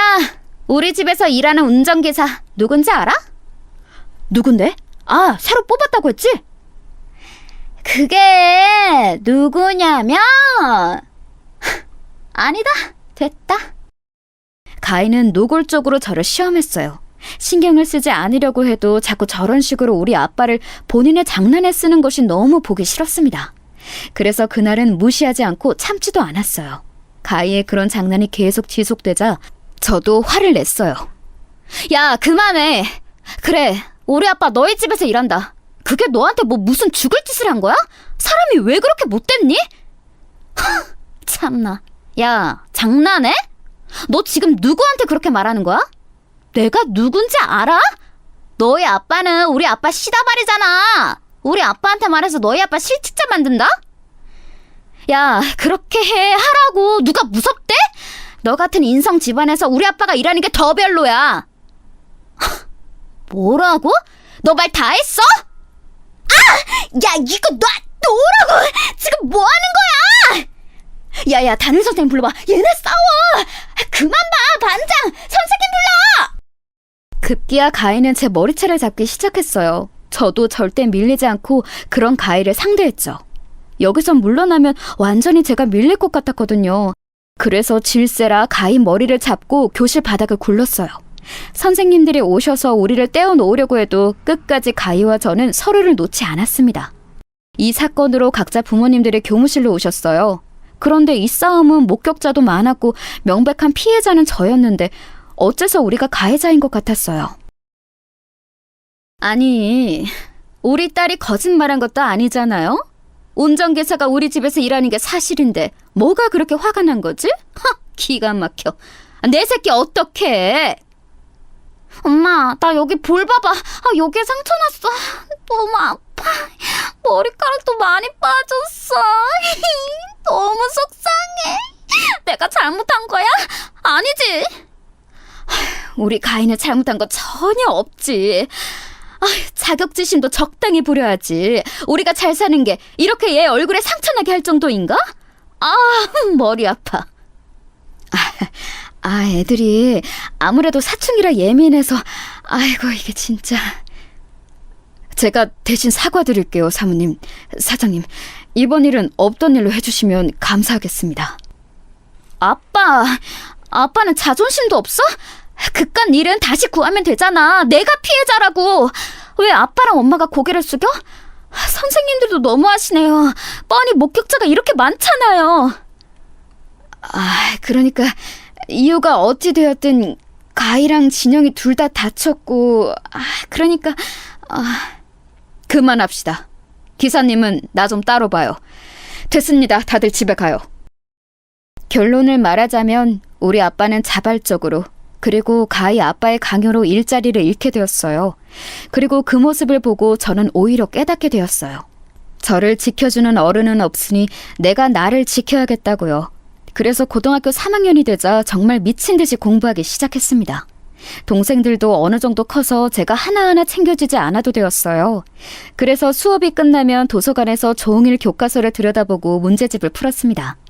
가난해서 문제집을 넉넉하게 살 형편도 되지 않았어요. 그래서 선생님들의 도움을 정말 많이 받았습니다. 사실 그 전까지는 선생님들이 저에게 관심이 아예 없었거든요. 심지어 가희한테 일방적으로 당해도 제 잘못으로 몰아가는 선생님도 계셨어요. 그런데 제가 공부를 잘하고 두각을 보이자 선생님들의 태도가 이전과 완전히 다르게 바뀌었습니다. 진영아, 이번에 시험 성적 좋더라? 맨날 학교 끝나고 도서관에서 공부하더니 진짜 대단하다. 감사합니다. 선생님이 저번에 주신 문제집으로 공부했어요. 그래? 다행이네. 문제집 남는 거 더 있으니까 교무실로 와서 가져가. 특히 3학년으로 올라가면서 확실히 선생님들의 시선이 좋아졌습니다. 그때는 어느 대학에 얼마나 많이 보내는지가 진짜 중요했거든요. 가희는 제가 알기로 전 과목 과외를 받았고 또 영어나 수학은 각각 2명의 과외 선생님이 있다고 했어요. 그런데 제가 가희보다 성적이 좋으니 학교에서도 저를 많이 챙겨주셨습니다. 준수와의 관계도 나쁘지 않았고 오히려 입시 시절에는 더 가까워졌어요. 진영아, 너 학교 원서 어디 쓸 거야? 우리 대학도 같이 가면 얼마나 좋을까? 나 너가 쓰는 대학으로 원서 쓰려고. 에이, 무슨 대학을 나 따랐어. 그래도 말이라도 고마워. 나한테 친구는 너 하나밖에 없잖아. 너가 그런 말을 해주니까 내가 다 기쁘다. 장난하는 거 아니고 진짜야. 난 이미 부모님한테도 너랑 결혼한다고 말해놨어. 뭐? 너 진짜 웃기다. 우리 아직 대학도 안 가는데 무슨 결혼이야. 실제로 고등학교 3학년이 되니까 아이들도 공부하기 바빴어요. 물론 가인은 여전히 저를 싫어했습니다. 하지만 이제는 예전처럼 선생님들이 제 편을 들어주지 않는 게 아니었죠. 대학 원서 시기가 가까워지며 저는 성적이 더 오르기 시작했습니다. 선생님들의 기대도 높아졌고 부모님도 제 성적을 보고 많이 기뻐하셨어요. 그러다 사건이 하나 터지게 되었습니다. 바로 학교장 추천 제도였어요. 학교에서 한 명을 뽑아 대학에 추천하면 거기서 학생을 선발하는 제도가 있었거든요. 제가 성적이 많이 올라 전교권에 있고 또 가정 형편이 좋지 않은 것을 알던 고등학교 3학년 때 담임선생님이 저를 추천하셨습니다. 이 제도가 워낙 대학에 입학할 때 유리해서 많은 학생들이 노리던 제도였어요. 우리 반에서 제가 1등이라 저를 추천했는데 이걸 알고 가희 어머님이 학교에 찾아오셨죠. 선생님, 우리 가희가 아니고 왜 진영이 제가 추천을 받아서 원서를 쓰는 거죠? 이럴 줄 알았으면 저는 학교 운영위원회 활동도 안 했겠죠. 너무하시네요. 어머님, 우선 이 제도는 철저하게 성적순으로 학생들을 선발하는 제도예요. 진영이가 우리 반에서도 그렇고 전교권에 드는 순이라 선발하게 되었습니다. 그리고 학교 운영위원회 활동을 하셔서 가희를 뽑으면 추후에 악영향이 미치게 될 수도 있어서요. 뭐라고요? 아니, 그리고 우리 가희가 그러던데 선생님이 진영이한테 문제집도 주고 그랬다면서요? 문제집도 필요한 학생들이 있으면 남는 것을 준 거예요. 가희도 받을 수 있는데 본인이 안 가져간 거예요. 저 담임 선생님은 제 은사님이고 아직도 종종 찾아뵙고 있는데요. 만약 저 선생님이 아니었으면 저는 학교장 추천도 못 받았을 거고 또 저렇게 가희 엄마가 찾아왔을 때도 대응하지 못했을 거예요. 얼마나 감사했는지 모릅니다. 그렇게 저는 가희의 시기 질투에도 눈 하나 깜빡하지 않고 공부에 더 열중했어요. 그리고 아주 좋은 소식을 받게 되었습니다. 진영아, 아니 이게 무슨 일이니? 진영아, 너 합격했어. 진짜 너무 축하한다. 진영이 그동안 안 좋은 형편에 고생 많았어. 어서 부모님께 말씀드려. 네? 합격이요? 선생님, 저 합격한 거예요? 세상에, 제가 서울에 있는 잔현재 대학에 합격했다고요? 저는 마침내 서울에 있는 명문대에 합격하게 되었어요. 그동안 열심히 공부했던 게 빛을 발하게 되었습니다. 얼마나 기뻤는지 몰라요. 제 합격 소식에 준수도 우리 반까지 와서 축하해줬고 선생님들도 저에게 다들 고생했다고 하셨습니다. 그리고 우리 부모님께도 어서 상황을 알렸어요. 어머, 내 새끼 너무 기특하다. 엄마랑 아빠가 해준 것도 전혀 없는데 이렇게 대학까지 합격하고 엄마는 네가 동생들을 키운 것도 미안한데 내 인생에 너 같은 딸이 있다니 내가 자식복은 확실히 있나 봐. 진영이 너한테는 아빠가 미안한 마음밖에 없다. 이렇게 잘 자라줘 고맙다. 에이, 아니야. 엄마랑 아빠도 나랑 우리 동생들 키우느라 고생 많았어. 우리 이제 앞으로 행복하게 살자. 나 대학 가면 돈 벌어서 생활비 조금이라도 보탤게. 가서 공부하고 연애하고 네 인생 살아야지. 그동안 미안했다. 우리 딸 너무 자랑스러워. 가문의 영광이다. 가난해서 급식도 못 먹던 제가 노력 끝에 대학에 가다니 믿을 수가 없었어요. 부모님과 선생님들의 축복 속에 저는 고등학교를 졸업하고 대학에 입학했습니다. 이제는 우리 가족이 행복할 일만 남았다고 생각했어요. 그런데 그건 제 오산이었습니다. 진영아, 어떡하니? 네 엄마가 쓰러졌어. 이걸 어쩌니? 빨리 병원으로 와. 선영이랑 미영이도 병원에 있다. 수업을 듣다 급하게 달려갔더니 엄마가 응급실에 쓰러져 있었어요. 다행히 심각한 암에 걸렸거나 불치병은 아니었습니다. 하지만 몸이 많이 약해졌다고 의사는 말했어요. 무릎하고 발목하고 허리하고 성한 곳이 없어요. 체력도 많이 약해지셔서 지금 쓰러지신 것 같아요. 몸보신도 많이 하시고 일을 조금 쉬셔야 해요. 엄마는 우리 집이 망한 뒤로 계속 공장에서 일했으니 당연히 몸이 건강하지 않았습니다. 의사가 오히려 몸보심을 열심히 하라고 할 정도였죠. 엄마, 이제 공장 그만 나가자. 내가 아르바이트 더 늘릴게. 나는 엄마가 이러다 쓰러져서 죽을까봐 그게 더 무서워. 제발 몸 건강하게 챙기고 살자. 그래서 저는 아르바이트를 늘리게 되었습니다. 원래도 학교 앞 햄버거 가게에서 아르바이트 했는데 이제 아예 쉬는 시간이 없었죠. 마침 학교 동기가 자기가 하던 아르바이트를 넘겨준다고 했어요. 군대에 가게 되어 그만두게 됐다면서 넘겼는데 바로 학원 아르바이트였습니다. 제가 마침 전공이 국어 교육이라 학원에서 일하는 게 잘 맞았어요. 선생님, 이번에 학생들 내신 기간에 보충 수업 부탁해요. 전날에 한 번 더 점검해 주시는 거 잊지 마시고 부교재도 챙겨주세요. 선생님이 워낙 잘 가르치셔서 학생들하고 학부모 반응이 참 좋아요. 선생님 졸업하시면 우리 학원에서 일하세요. 월급도 잘 맞춰드릴게요. 원장님이 그렇게 봐주시면 저야 너무 감사하죠. 지금도 워낙 잘해주시잖아요. 학원에서 학생들과 일하는 것은 참 재미있었어요.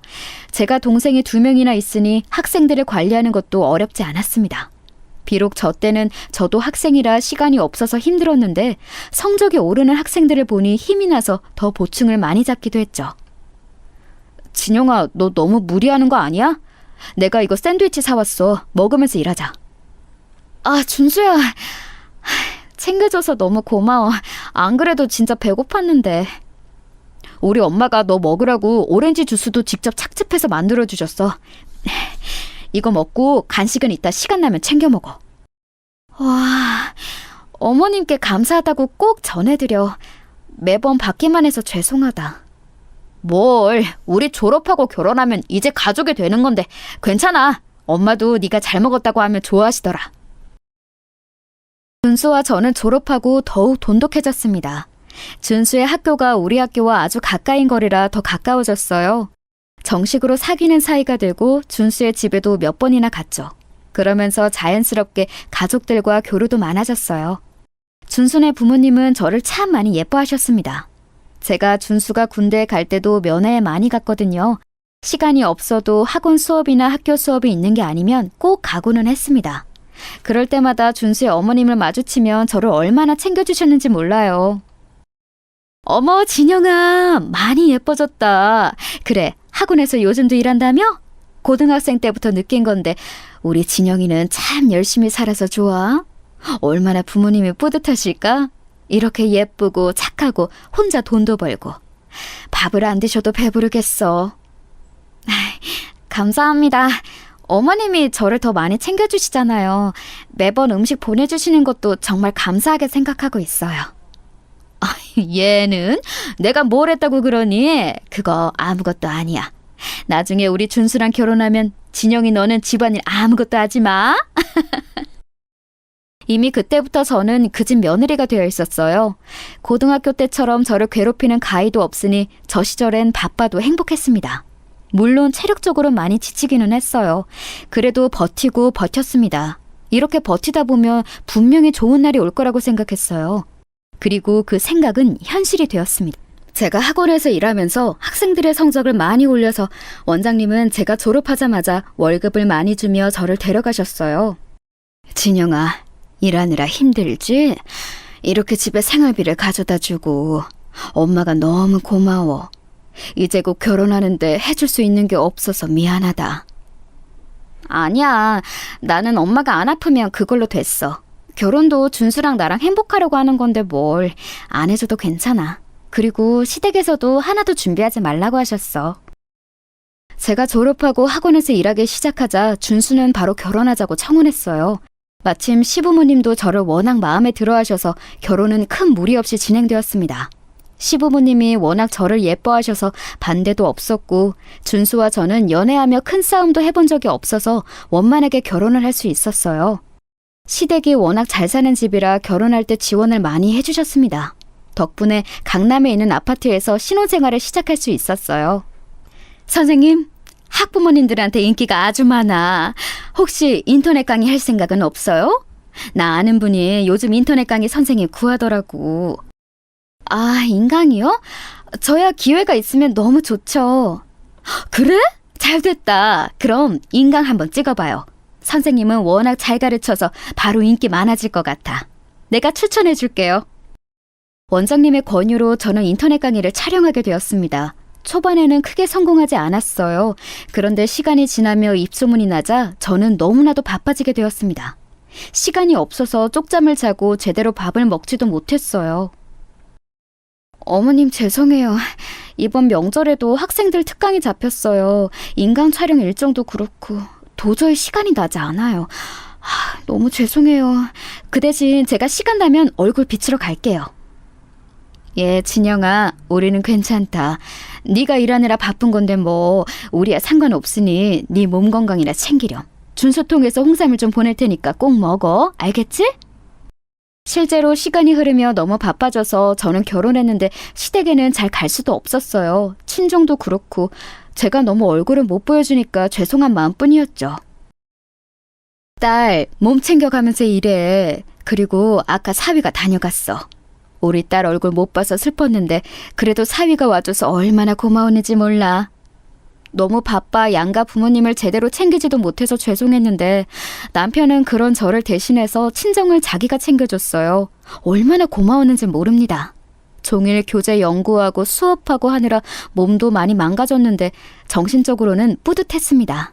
제가 이렇게 힘들게 일한 만큼 돈이 그만큼 많이 생겼거든요. 이제는 예전처럼 전기와 수도가 끊긴 집에서 힘들게 사는 게 아니고 뭐를 먹을 때도 돈 걱정을 하지 않아도 된다는 게 얼마나 기뻤는지 모릅니다. 여보, 나는 진짜 당신한테 너무 고마워.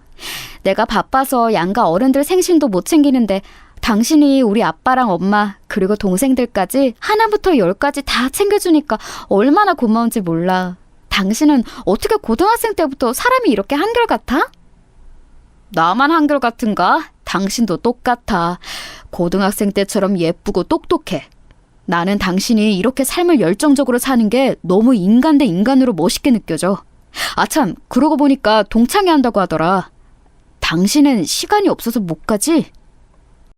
저는 사실 고등학교를 졸업하고 한 번도 동창회에 나간 적이 없었어요. 고등학교 시절이 좋은 기억으로 남아있지도 않았고 무엇보다 친한 친구가 한 명도 없었거든요. 또 저를 그렇게 괴롭히던 가희를 굳이 보고 싶지도 않았죠. 친구가 없으니 동창회를 한다는 사실도 모르고 살았는데 이게 무슨 소리인가 싶었습니다. 동창회? 아니야. 나는 수업 때문에 바빠서 못 가. 대신 당신이 다녀오고 혹이 말해줘. 가희 기억하지? 가서 보고 와. 당연히 기억하지. 알겠어. 그럼 내가 가서 보고 어떻게 사는지 말해줄게. 실제로 저는 일이 매우 바빴기 때문에 남편만 동창회에 보냈습니다. 그리고 동창회를 다녀온 남편은 저에게 흥미로운 얘기를 해줬어요. 여보, 가희 있잖아. 걔네 집 그렇게 잘 살더니 망했대. 겉으로는 괜찮은 척 하던데 이미 소문이 다 퍼졌더라. 나도 주변에서 알려줘서 알았어. 아, 그래? 걔네 엄마 그렇게 나 무시하고 그랬는데. 가희 얘기하니까 고등학생 때가 생각난다. 걔가 우리 집 엄청 무시했잖아. 그러게. 그런데 가희 걔도 웃기더라. 나한테 너 안부를 나한테 묻던데? 그러면서 연말에 꼭 널 데리고 오래. 시간이 지나서 그런가 걔도 많이 유해졌더라. 어쩌면 사과를 하고 싶은 거 아닐까? 남편은 가희네 집이 망했다는 소식과 함께 오히려 가희가 저를 보고 싶어 한다는 소식까지 들려주었어요. 그러면서 혹시 사과할 수도 있지 않냐고 남편은 말했습니다. 고등학교 시절을 생각하면 저도 가희를 보고 싶지 않았어요. 하지만 인간 대 인간으로 궁금한 점이 있기도 했고 실제로 혹시라도 사과를 들을 수 있지 않을까 싶었죠. 그렇게 여지를 남겨두고 저는 일에 여전히 몰두했습니다. 일하면서 성과가 매우 좋았던 저는 과거에 제가 상상할 수 없는 금액을 만질 수 있게 되었어요. 특히 인터넷 강의가 크게 성공하면서 저는 무려 억 단위의 돈을 만지게 되었습니다. 선생님, 그동안 수고 많았어요. 이제 개인 학원을 차린다니까 너무 다행이고 축하해요. 원장님이 안 계셨으면 저는 절대 이렇게 크게 될 수 없었을 거예요. 그래서 감사하고 또 감사합니다. 이 은혜 절대 잊지 않을게요. 제가 돈을 많이 벌며 원래 일했던 학원을 그만두고 제 개인 학원을 열게 되었습니다. 그러면서 돈도 훨씬 많이 벌게 되었어요. 인강 매출도 크게 뛰었고 저는 어느새 300억이 넘는 부자가 되어 있었습니다. 그동안 잠도 2-3시간만 자며 일했는데 완전히 다 보상받는 기분이었어요. 하지만 이렇게 돈을 많이 벌어도 저는 절대로 사치하며 살지 않았습니다. 워낙 어릴 때 가난하기도 했고 또 겉으로 보이는 게 얼마나 쓸데없는 건지 예전에 가희를 보며 알았거든요. 가인의 집은 보이는 것에 엄청나게 집착하던 사람들이었어요. 그러니 고등학생이던 가희를 굳이 운전기사를 고용해 등하교를 시켰던 거죠. 그래서 저는 이렇게 몇백억이 넘는 자산가가 되어도 차가 아반떼였습니다. 옷도 명품을 입지 않았고 최대한 검소하게 다녔어요. 이렇게 살던 어느 날 남편이 다시 동창회 얘기를 꺼냈습니다. 그래서 저도 어느 정도 여유가 생겨서 동창회에 나가게 되었어요. 어머, 이게 누구야? 진영이잖아? 너 그동안 어떻게 지냈어? 준수랑 결혼했다는 소식은 들었어. 얼굴이랑 행색이 완전 변했네. 너무 보기 좋다. 웬일이니? 진영아, 내가 우리 조카가 공부하는 거 봤더니 너 완전 초대박 유명한 인간 강사가 됐더라? 진짜 유명해서 조카가 오히려 나한테 너 아냐고 물어봤어. 너무 잘 됐다. 저는 제대로 기억도 나지 않는 동창들이 제게 아는 척을 하더라고요. 사실 고등학교 때는 준수가 아니면 저에게 말을 잘 걸지도 않아서 저는 그 친구들의 얼굴을 보고도 기억하지 못했습니다. 유일하게 제가 기억하는 친구는 바로 가희였죠. 가희는 저 멀리서 봐도 딱 알아볼 수 있었어요. 심지어 가희는 제게 먼저 말을 걸었습니다. 안녕? 그동안 잘 지냈어? 준수랑 결혼하더니 살림살이 좀 좋아졌어? 너는 오랜만에 보는 친구한테 그게 할 소리니? 여전하구나. 준수랑 결혼해서가 아니고 나 내 능력으로 잘 살아. 아, 그래? 뭐 소문은 그렇긴 하던데. 너 그거 거짓말 아니야? 허언증 아니고 진짜야? 아, 아니, 비꼬는 게 아니고. 너 아까 내가 주차장에서 봤는데 차가 아반떼더라? 아직도 거지 아니야? 뭐? 내가 무슨 차를 타는지 언제 봤어? 그리고 거지라니? 말 조심해. 내가 아직도 고등학생 때 네가 알던 그 사람으로 보여? 내가 없는 사실 지어낸 게 아니잖아. 아반떼를 타는 부자가 어디 있어? 그러고 보니까 너 고등학생 때 거지여서 안 씻고 다니던 거 생각난다. 그때 너 그래서 왕따였잖아. 나 한 번도 안 씻고 다닌 적 없어. 그리고 굉장히 너 무례하다. 그만해. 야, 박가희, 너 이러려고 진영이 보고 싶다고 한 거야? 나는 네가 사과라도 할 줄 알았어. 남편도 옆에서 불쾌한 내색을 보였어요. 어느새 우리 주변으로 친구들이 다 모이기 시작했습니다. 저는 웬만하면 좋게 해결하고 싶었는데 가희는 끝도 모르고 저를 비난하기 시작했어요. 급기야 아빠까지 들먹이는 소리에 저는 참을 수가 없었습니다. 고등학생 시절이 생각나며 그동안 꾹 눌러왔던 분노가 치밀어 오르기 시작했죠. 그리고 아주 통쾌하게 가희를 한 방 먹였습니다. 아직도 이날을 생각하면 어찌나 통쾌한지 몰라요. 너희 아빠 우리 집에서 일했던 거 알지? 요즘엔 뭐 하고 계셔? 그때 네가 나 건드려서 너희 아빠 잘렸잖아. 야, 너 말 다 했냐? 우리 아빠 뭐 하냐고? 나 돈 많이 버는 거 알지? 엄마랑 두 분이서 호화롭게 여행하고 다니셔. 너야말로 너희 집 망했다며.